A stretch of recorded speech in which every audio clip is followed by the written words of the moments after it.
Hey, to all the real estate professionals out there, I want to let you know the Buyer's Mind is sponsored by Homebridge Financial. Homebridge loan officers are experts in new home financing, and they bring sales ideas and strategies and market intelligence and programs that will help sell homes.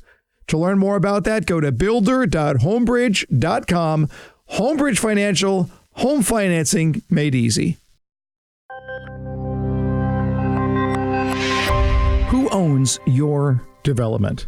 I mean, are you waiting for someone to take you by the hand, or do you control your own success? Let's get into it on today's episode of The Buyer's Mind. Welcome to The Buyer's Mind, where we take a closer look deep inside your customer's decision-making mechanism to reverse engineer the perfect sales presentation. Now, please welcome your host, Jeff Shore. Well, greetings, everyone, and welcome once again to The Buyer's Mind. I am your host, Jeff Shore, and this is the podcast where we talk to sales professionals about how they can be the best that they can be. And we typically talk about the way that a customer makes decisions, but today we're going to look at it from the perspective of a sales professional. We're going to look at self-development for sales professionals and how we grow. And the first question that I want to ask you, and this is a really, really important question, is your growth dictated by other people? All right. Is your growth dictated by other people? Who owns your development, and are you waiting for someone to take you by the hand? I'm thinking of a friend of mine. His name is Tom. He goes to my church, and he's a mountain climber.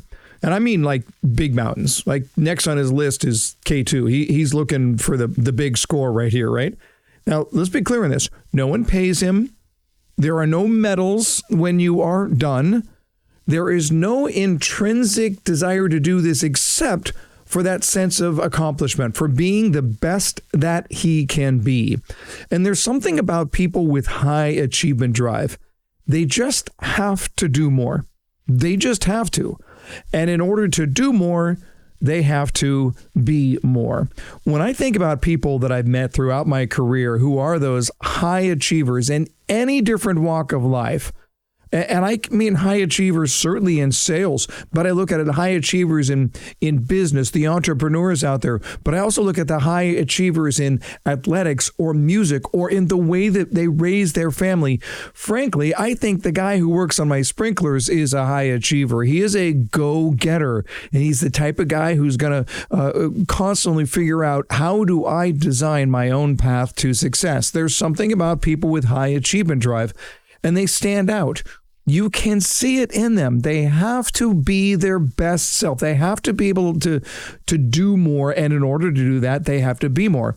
There's a restlessness to high achievers, not a discontent, but a restlessness. There is that sense that they want to maximize the talents and the abilities that God has given them. They want to be able to live that full and complete life. Now, poor performers, on the other hand, are saddled with what I call the good enough syndrome. They learn until they can say, that's good enough, and then they shut down their own learning. They don't drive it any further. So consequently, they resist training, they resist development. They think that training is something that they have to go to, something that they have to check the box, something that they have to show up so that they don't get in trouble, sit through, and then go back and do things the way that they always have. Now, look, I've been working with sales professionals now for 25 years. And as I'm looking at the opportunity here in my coaching and in the training opportunities that I've had over those decades, I can tell very, very quickly who is a high achiever and who is a low achiever, who is driven and who is not. I can see it in the body language. I can see it in the interaction, but mostly I can see it in the want to. High achievers look at it and they say, I want to be the best that I can be, and I am willing to do the things that I need to do in order to get there. Poor performers, those low achievers, are asking, what's the minimum that I need to do just to sort of get by? You know, my team and I here at Shore Consulting recently read through Carol Dweck's amazing book, Mindset, and it defines what we're talking about right here. Carol Dweck points out two different mindsets. The growth mindset or the fixed mindset. High achievers have growth mindset. They believe that the possibilities are endless. And yes, they're going to fail along the way, but the failure is another step on their road to success. But those people with a fixed mindset believe that they do not have the capability to be all that they could be. They look for comfort. They look for that cozy little place where they can check the box and say, I did my job. And you've got to ask yourself the question, which are you? Do you carry a growth mindset or do you carry a fixed mindset? And one of the ways that you can answer that question is to ask yourself, how much do I own my own development? Am I waiting for someone to take me by the hand? Am I only looking at training as something that I have to do? And this isn't just about training in the sense of going to a class or working with a trainer. It's a matter of who dictates your growth. Are you waiting for other people to do that? Now, from time to time, I will meet up with a salesperson who clearly has this right. And I did that recently. I was in the greater Seattle area, up in the Puget Sound area. And I had a wonderful conversation with a sales practitioner with the name of Blaise Devera. And Blaise just stood out. And the reason that he stood out was because he's clearly a student of his craft. He's not the guy who's going to sit there and go, yeah, that's good enough. No. He's not. He's going to embrace change. He's going to embrace opportunity. He's going to look for those times when he could really get outside of himself and pour himself into being better. He is not a minimalist. He's the guy who's going to constantly challenge himself. Will he make mistakes? Yep, he will. Will he be uncomfortable? Absolutely. It's the price of the ticket in order to go to the dance in the first place. But Blaise is not afraid of these things because he recognizes that this is all part of his journey to be better. I was inspired by his work ethic in regards to how he wants to get better. So I just pulled out my recording device and had a quick conversation with Blaise Devera. So here I'm in the Pacific Northwest in the Seattle area, and I was talking to a really, really top level sales professional named Blaise Devera. We were just having sort of a philosophical conversation about sales in general, about salespeople, and about the art and the study of the craft of sales. And I was digging the conversation so much, I said, man, we got to lay this down. We got to have a quick conversation for the podcast here. So Blaise, say hello to the audience, the Buyer's Mind audience. Hello, everyone. There you go. Blaise, the question that I had just asked you before we hit record here was, you are clearly not just somebody who wants to figure out the minimum. You study sales. You are a student of your craft. What separates those salespeople who want to really get this right from those who just sort of show up and do the minimum they need to do in order to get a sale every now and then? Yeah, that's a great question, Jeff. And I really appreciate you asking me, and I appreciate you having me on the podcast. Mm-hmm. And I know we were talking about this. I really feel like a top sales professional, it's not a job. It becomes part of your identity. Mm-hmm. So it becomes part of who you are. Part of who you are is being a top producer, wanting to be that, and feeling like that's a big part of your life. And so if I'm not a top producer, I'm severing that part of I'm cutting off that part of myself. It's like there's an inconsistency in yourself. Correct.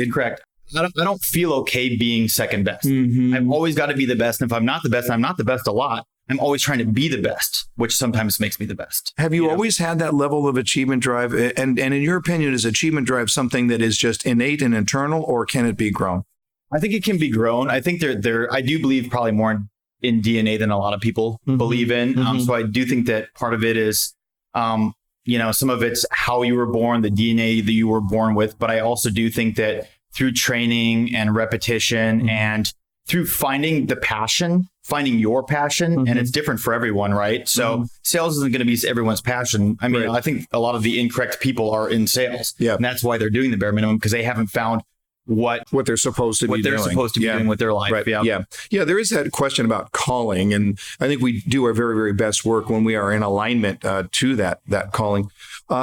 Let's talk about practice here a little bit, because, as a sales coach, as a sales trainer, I'm encouraging people to practice all the time, of course. Mm-hmm. It's not lost on me that most salespeople are comfort addicts, and they're going to make a decision according to what is comfortable. What is it about you that causes you to want to practice where other salespeople are going to go, yeah, that's good?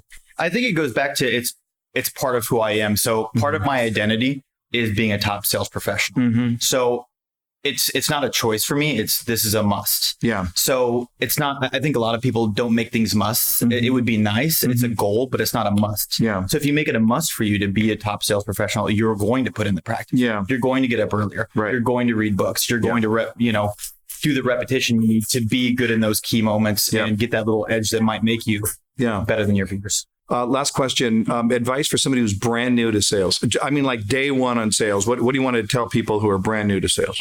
I would say figure out if it's your calling. Figure out if you feel passionate about it. If you do, you're probably going to be phenomenal. If you don't, you probably are going to want to do something else because it's a hard business. There he is. But it's very rewarding. The legend, Blaise Devera. Thanks, Blaise. Thank you. So there you have it, straight from someone who is practicing this every day. And I would just challenge you to ask, does that sound like you? Would I want to interview you? Because you show that same hunger, that same thirst, that same desire to really want to get outside your own comfort zone and push yourself. Again, this isn't about making the boss happy. It isn't about just getting the minimum done on an assignment in order to say that I did it. That is a fixed mindset mentality. But those people with a growth mindset, they're going to embrace it. They're going to step outside themselves. Now, look, I want to make sure that we're very clear on this. I recognize that the things that I'm saying are not easy, and they're not easy. But I would argue, well, what worthwhile is ever easy? I mean, when we're looking at the things that really make our lives worthwhile, your relationships, having kids, grooming our career, the service that we do to our society, to our church, to charities. These things aren't easy. But I would argue that those things that are challenging, that are difficult, are also the most rewarding. There's something else that we have to understand, and that is that not only is it not easy, it's also not comfortable. And this is my greatest concern, that we so often tend to be addicted to our own desire for comfort, that our desire for comfort dictates what we are willing to do and what we are not willing to do. That is, that our desire for comfort is a filter by which we look at opportunities in the world around us. We look at opportunities to grow in our career. We look at opportunities to develop. We look at opportunities to serve, to learn something. And when I look at it, I go, oh boy, you know what? That's uncomfortable. Practice is uncomfortable. You know what? Practice is uncomfortable. It is. I'm not going to deny that. There's no question about it. Practice is uncomfortable. But I'm also going to argue the case that that very practice that is uncomfortable is absolutely necessary if you want to take your game to another level. And I'm sorry, I don't care who it is, whether you're a musician or an athlete or an actor or a surgeon or a sales professional, that repetition, that uncomfortable repetition, to not just repeat it over and over again, but to get better every time, it's uncomfortable. It is. It's true for everybody, including me. I am a comfort addict. I get it. I recognize that in my own life, but I can tell you this. My achievement drive trumps my desire for comfort. Can I say that one more time? My achievement drive trumps my desire for comfort. I think Blaise is the same way. I think a lot of sales professionals that I meet are the same way. My achievement drive trumps my desire for comfort. So when I'm asking myself the question, am I going to do this? It's not, is it comfortable? The question is, what will it help me to become? If I want to do more, if I want to achieve more, then I have to be more. What is that for you on your quest to be your very best self? How do you squash that comfort addiction? How do you leverage your achievement drive? Don't be that person who's trying to do the least they need to do just to get by. Don't be that person who says, well, this is what I've always done, so it must be right. Challenge the norm. Challenge yourself. Look for those opportunities to do things that are differently, to think differently in order to grow, in order to be your very, very best self. And that is when you have the opportunity to go out there and change the world.